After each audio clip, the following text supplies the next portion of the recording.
네, 안녕하세요. 준입니다. 네, 오늘 이 영상을 준비한 이유는 얼마 되지도 않는 구독자이긴 하지만 응원의 메시지처럼 남겨주신 분이 계세요. 그러면서 또 샵을 오픈 계획 중이신 것 같은데 오픈 과정에 대해서 조금 궁금하신 분이 계신 것 같아서 오늘은 이 영상을 준비하게 됐고요.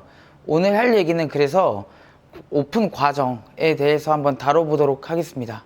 근데 이제 오픈 과정이라고 하면은 사실 이야기해야 될 것들이 너무나도 많아요. 너무 많기 때문에 차근차근 하나씩 다뤄보도록 하겠습니다. 오늘은 그 엄청나게 많은 것들 중에서 위치에 대해서 한번 이야기해 보도록 하겠습니다. 한번 위치에 대해서도 영상을 올린 적이 있긴 한데 사실 너무 얇게만 얘기하고 깊게 얘기하진 않아서 오늘은 조금 완전 깊숙하게 들어갈 수는 없겠지만 그래도 또 어느 정도는 도움이 될 수 있도록 이야기를 한번 해보도록 하겠습니다. 옆에 영상을 하나 띄워야 되니까 이렇게 이 정도면 충분하겠죠? 오픈을 준비하시는 분들한테는 사실 자리만큼 중요한 게 없죠. 아무래도 미용사 생활만 하시다 보니까 자리를 구한다는 거, 그리고 자리를 선정한다는 거, 물론 본인이 나고자 한 곳이라든지 아니면 본인이 일했던 곳은 충분히 가능할 수는 있겠지만은 일했던 지역을 넘어서서 다른 곳에 만약에 오픈을 하게 되면은 막막할 수 있죠. 저도 그랬으니까요. 왜냐면 저는 서울에서만 미용사 생활을 하다가 고향인 여수로 내려와서 바이주니를 오픈하게 됐는데요. 저는 여수에서 미용사 생활을 한 적은 없습니다. 그렇기 때문에 제가 나고자라고 학교를 다녔던 곳이긴 하지만 미용사로서는 활동을 해본 적이 없는 곳이었죠. 어느 미용실에서 일해본 경험도 없었고 굉장히 그 자리를 선정하는 것은 굉장히 어려운 문제였어요. 근데 제가 이 바이주니를 하나, 둘, 셋, 넷, 5개 3년 안에 5개를 오픈하다 보니까 그 오픈을 하는 과정에서 분명히 배운 것들이 엄청나게 많아요. 근데 이제 그런 저의 솔직한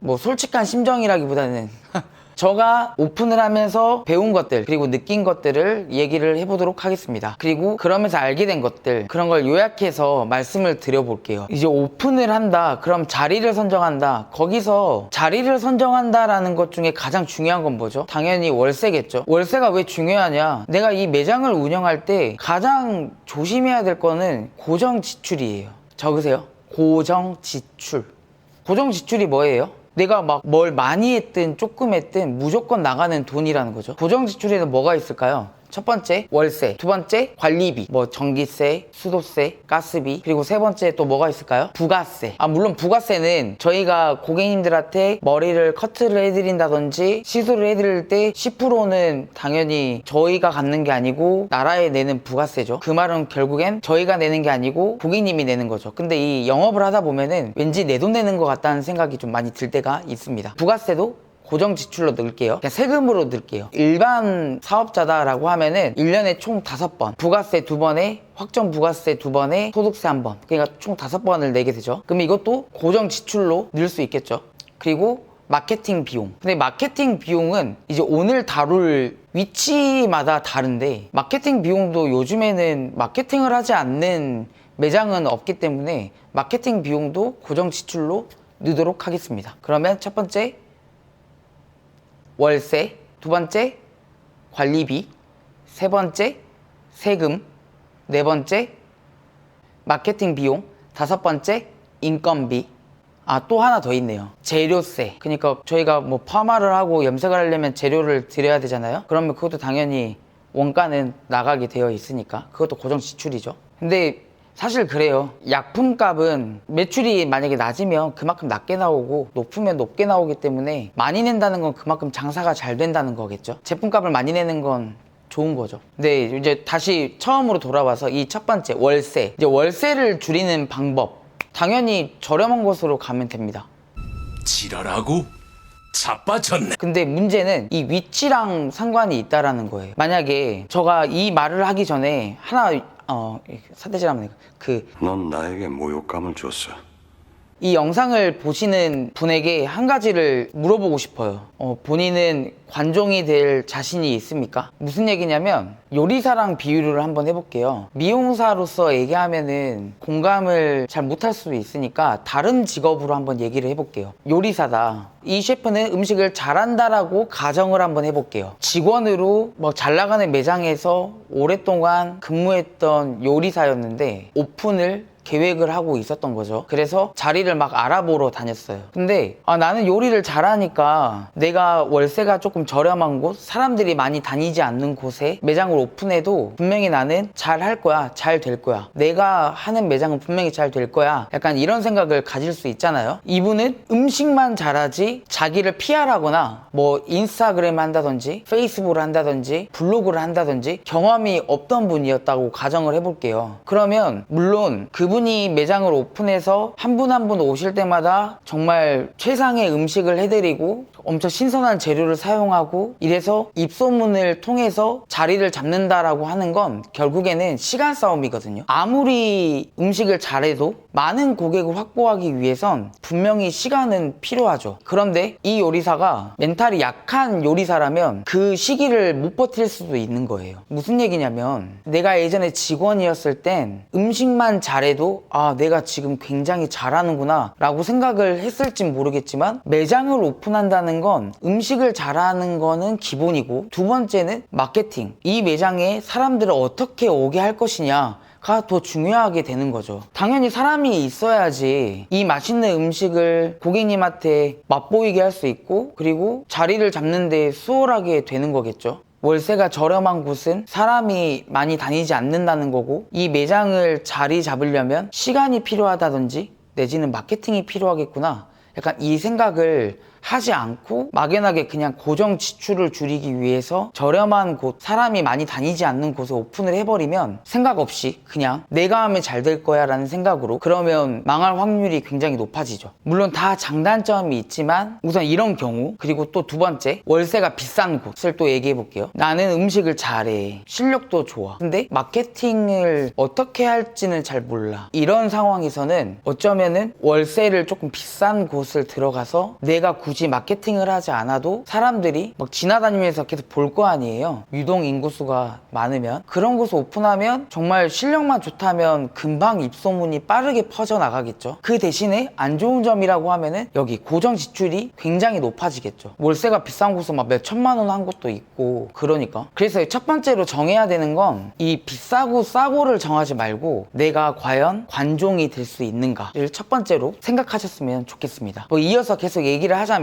서로 장단점에 대해서 얘기를 해볼게요. 만약에 월세가 저렴한 곳이다, 조금 유동 인구수가 많이 없는 곳이다 라고 해도 요즘에는 사람들이 SNS라든지 유튜브, 블로그 막 여러 가지 SNS 이런 마케팅 요소들을 보고 찾아오시는 고객님들이 많잖아요. 그렇기 때문에 내가 처음부터 오픈바를 믿고 하지 않겠다라고 계획을 가졌다면 차라리 고정 지출이 좀 적은, 월세가 좀 작은 이런 매장을 선택을 하고 그리고 나서 마케팅 비용을 초반에 좀 늘리는 방법이 있는 거죠. 미용사적인 관점에서 얘기를 한번 해볼게요. 내가 만약에 하나의 매장을 이렇게 확장하는 개념으로 키우고 싶다든지 미용사로서 나의 커리어를 조금 더 올리고 싶은 그런 미용사라면 제가 추천하는 건 월세가 비싼 곳보단 월세가 좀 다소 저렴하면서 고정 지출을 줄일 수 있는 곳을 선택하는 걸 추천합니다. 왜냐면 내가 계속 확장하려고 하는, 그러니까 막 2호점, 3호점, 4호점, 5호점 이렇게 지점을 계속 낼 생각을 하는 게 아니라면 초반에 자리가 잡힐 때까지만 이 마케팅 비용을 좀 극대화시키고 이제 시간적인 여유가 안 될 정도의 나의 고객이 생겼을 땐 이 마케팅 비용을 줄이면 됩니다. 아니면 이 마케팅 비용을 사용하는 동안에 고객님의 머리 스타일의 데이터라든지 블로그라든지 유튜브라든지 인스타그램을 천천히 키워나가면서 이제 이런 마케팅 비용을 사용하지 않아도 내 스스로가 마케팅을 할 수 있는 그 정도의 범위까지 만들어 놓은 다음에 마케팅에 사용하는 비용을 이제 줄이는 거죠. 그러면 고정 지출이 확 다운이 되겠죠. 고정 지출이 줄어든다는 건 나의 순수익이 높아진다는 거죠. 근데 또 반대로 나는 이 매장을 이 하나에서 끝내는 게 아니고 여러 매장을 계속해서 오픈할 거야 생각하는 원장님들이 계시다면 저는 월세가 조금 있더라도 사람들이 많이 다니는 곳을 추천합니다. 나는 이 매장 하나 가지고 돈을 벌 생각이 없다 라고 생각한다면 이 매장을 돈을 벌기 위해서 오픈했다라는 개념보단 이 미용실을 알리겠다라는 개념으로 다가가시면 돼요. 근데 물론 지출이 세니까 이익은 줄어들겠죠. 그리고 나서 2호점, 3호점, 4호점을 조금 고정 지출을 줄일 수 있는 곳에 오픈을 하고 이 첫 번째 오픈했던 매장을 홍보 효과를 낼 수 있는 매장으로 만드는 거죠. 여기서 정해야 되는 건 나는 막 2호점, 3호점, 4호점, 5호점 이렇게 매장을 늘릴 생각보다는 비용사적인 일을 계속 하기 위해서 오픈하는 거라면 고정 지출이 적은 월세가 다소 저렴한 곳을 추천하고 2호점, 3호점, 4호점 이렇게 프랜차이즈화를 시킨다든지 내지는 직영점을 계속 늘릴 계획이 있으신 분은 조금 월세가 높은 곳을 추천합니다. 물론 이게 정답은 아닌데 제가 하면서 굉장히 많이 느꼈고 저 같은 경우에는 매장 3개 정도가 월세가 조금 세요. 여수에서는 다 사람들이 많이 다니는 곳에 있고 누가 봐도 저기는 월세가 비싼데 어떻게 저기서 계속 유지를 할 수 있지? 라는 생각을 갖게끔 하는 곳도 있고요. 여수에서 월세가 1,000만 원 가까이 되는 곳도 있거든요. 물론 정답은 없지만 이 큰 틀을 정할 때 첫 번째로 진짜 많이 생각하셔야 되는 건 고정 지출이에요. 내가 어떻게 하면 이 고정 지출을 감당할 수 있을까라는 걸 첫 번째로 생각해야 됩니다. 거기서 고정 지출 중에 절대 변하지 않는 값은 월세입니다. 월세로 무너지는 매장 많이 봤어요. 꼭 미용이 아니더라도. 이제 요약을 하자면 내가 미용사로서 약간 관종의 끼가 좀 있고 내지는 마케팅 비용을 사용할 의지가 있다면 저는 첫 번째로 생각할 곳은 월세가 저렴한 곳이다. 근데 또 내가 만약에 지금의 저같이 직영점을 계속 늘린다든지 아니면 뭐 프랜차이즈화 시키고 싶으신 미용사 분이시라면 약간 안테나샵이라고 하죠. 좀 광고 효과를 극대화시킬 수 있는 곳을 선택하는 게 좋아요. 근데 결국에는 그런 곳은 월세가 당연히 비싸겠죠. 혹시 궁금하신 거 있으시거나 매장 오픈하면서 궁금했던 거 내지는 매장을 지금 준비하시는 분이라면 막히는 게 있으면 밑에 댓글 달아주시면 제가 뭐 직접 찾아가서라도 알려드릴게요. 다 무료로. 대신에 유튜브에 출연해 주셔야 됩니다. What the fuck? 너무 어렵게 생각할 필요는 없지만 또 막연하게 내가 하면 잘 될 거야 라고 생각도 하지 마세요. 그런 사업은 없어요.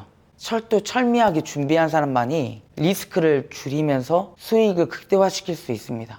아무튼 고정 지출 그리고 투자 금액이 작아야지 안전하게 갈 수 있다. 궁금한 거 물어봐 주세요.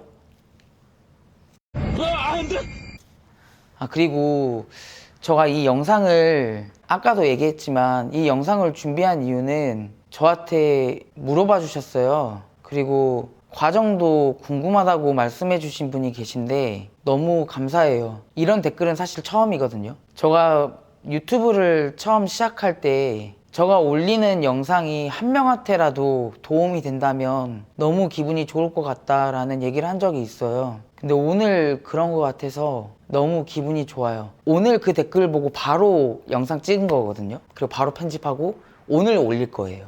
궁금해 하실 것 같아서. 네, 아무튼 너무 감사합니다. 더 열심히 영상 찍고 또 많은 거 공유할게요. 유튜브에서 엄청 자주 보는 채널이 있는데 제가 그 유튜브 채널을 보면서 배운 것들이 있는데요. 시간을 활용도 있게 잘 쓰자. 그리고 두 번째는 내가 이만큼 올라갔으면 여기에 있는 사람한테 베풀고 나누자. 이 두 가지거든요. 꼭 그런 사람이 됐으면 좋겠어요. 저도. 아무튼 너무 이 긴 영상 봐주셔서 너무 감사하고요. 오늘 하루도 고생하셨습니다. 또 봐요.